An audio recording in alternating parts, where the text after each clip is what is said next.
अस्सलाम वालेकुम। उम्मीद है आप सब खैर आफियत से होंगे। तो आइए आज की आयतें शुरू करते हैं। बिस्मिल्लाहिर्रहमानिर्रहीम। मन जाअ बिलहसनति फलहु अशरु अम्सालिहा वमन जाअ बिस्सय्यिअति फला युज्ज़ा इल्ला मिस्लुहा वहुम ला युज़लमून। शुरू अल्लाह के नाम से जो बड़ा मेहरबान निहायत रहम करने वाला है। जो शख्स कोई नेकी लेकर आएगा तो इसे इसका 10 गुना अजर मिलेगा, और जो कोई बदी कमा कर लाएगा तो इसे सज़ा नहीं मिलेगी मगर इसी के बराबर, और इन पर जुल्म नहीं किया जाएगा। यह अल्लाह का खास फजल है कि बदी की सज़ा बदी के बराबर ही मिलेगी, लेकिन नेकी का अजर बढ़ा चढ़ा कर दिया जाएगा। 2 गुना, 4 गुना, 10 गुना, 700 गुना, या अल्लाह ताला इससे भी जितना चाहे बढ़ा दे। इस दिन किसी के साथ ज्यादती नहीं होगी और किसी की हक तलफी नहीं की जाएगी। अगली 2 आयत जो कुल से शुरू हो रही हैं बहुत अहम है, ये हम में से हर एक को याद रखनी चाहिए। कुल इन्नी हदानी रब्बी इला सिरातिम मुस्तकीम दीनन क़य्यिमन मिल्लत इब्राहीम हनीफ़ा वमा कान मिनल मुशरिकीन। ए नबी सल्लल्लाहु अलैहि वसल्लम, कहिए कि मेरे रब ने तो मुझे हिदायत दे दी है सीधे रास्ते की तरफ।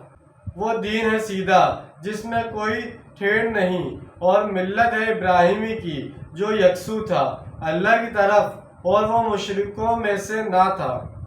यह किताब वाहिद के सीगे में बराए रास्त हज़ूर सल्लल्लाहु अलैहि वसल्लम से है, और आप सल्लल्लाहु अलैहि वसल्लम की वसाअत से पूरी उम्मत से ज़रा गौर करें।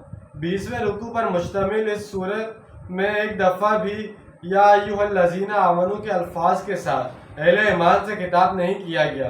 काश कि हम में से हर शख्स इस आयत का मुखातिब बनने की सआदत हासिल कर सके और ये ऐलान कर सके कि मुझे तो मेरे रब ने सीधी राह की तरफ हिदायत दे दी है, लेकिन ये तो तभी मुमकिन होगा जब कोई अल्लाह की राह हिदायत को सच्चे दिल से इख्तियार करेगा।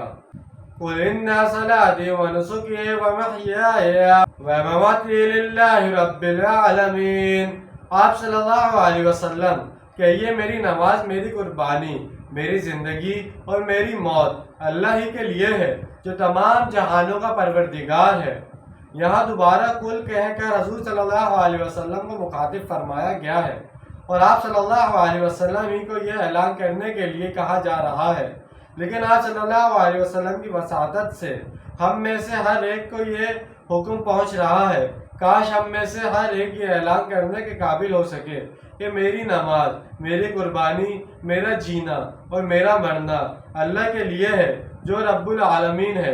लेकिन ये तब मुमकिन है जब हम अपनी ज़िंदगी वाक़यातन अल्लाह के लिए वक्फ कर दें, दुनियावी ज़िंदगी की कम अज़ कम ज़रूरियात को पूरा करने के लिए नागुज़ीर हद तक अपना वक्त और अपनी सलाहियतें ज़रूर सिर्फ करें, लेकिन इस सारी तको-दुख को असल मकसूद ज़िंदगी ना समझें, बल्कि असल मकसूद ज़िंदगी अल्लाह की अताअत और अकामत दीन की जिदोजहद ही को समझें।